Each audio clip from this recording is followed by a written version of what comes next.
It's that Friday big special. What's good, y'all? The love out here, man. Big Don Flow right here.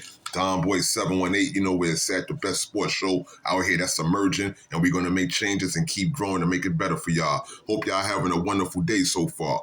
Other than that, let's get into some talk. You know, last night was Thursday Night Football. You had the Atlanta Falcons taking on the Tampa Bay Buccaneers, and you had some returnees. You had Mike Evans, who made his way back last night from off the injuries. Kyle Pitts, he went back from off of knee problems, and these guys were ready to go.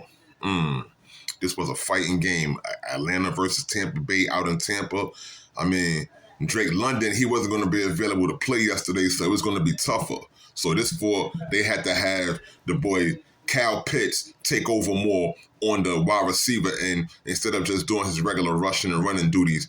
But I'll tell you like this, Atlanta is number 6 with the pass rush and can win against Baker Mayfield, who last night, this guy, he had 19 for, 31? 277 yards, 2 touchdowns, and 1 interception. And then on the other end, you just look at the way that things went because Mike Evans, he returned last night. So in his return, he had 6 receptions, 132 yards, and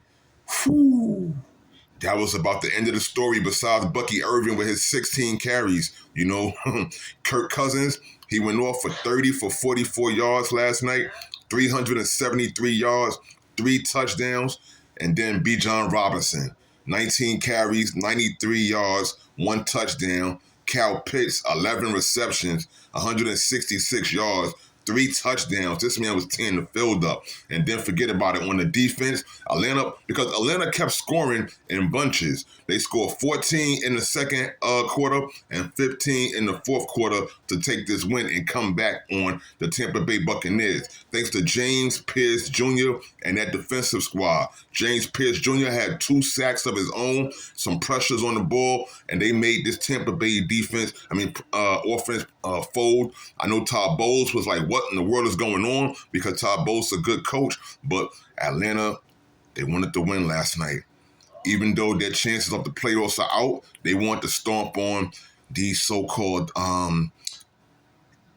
NFC South division leaders, called the Tampa Bay Buccaneers, who's in their spot, which I felt Atlanta had a good chance to be in this year with the team that they have. And shout out to Raheem Morris, the coach over at Atlanta, because this man knows what he's doing too, just like Todd Bowles. But last night, this game, it was something pretty special, and it was worth Thursday night. Check us out, Don Boy 718 on the college circuit. There's still the stuff about Sherrone Moore, the former Michigan head coach, who was arraigned today in Washtenaw County, Michigan. And the thing about it, less than 48 hours after he was fired and arrested, following an assault complaint, Moore, who's 39, was fired for inappropriate relationship with Paige Shiver, his executive assistant, who has a father who works for the Chicago Bears as a scout. His name is Jeff Shivers, and he's been with the Bears since 1987. And Coach Moore, he broke into her home and had 2 butter knives and a pair of scissors. He was going crazy. He committed assault, and then after a while, eventually he threatened suicide after committing assault. And it is what it is for right now. But we're going to have more information on this on tomorrow's main show from the radio station. It's going to be real. Check us out, Don Boy 718. Happy Friday. Be blessed out here.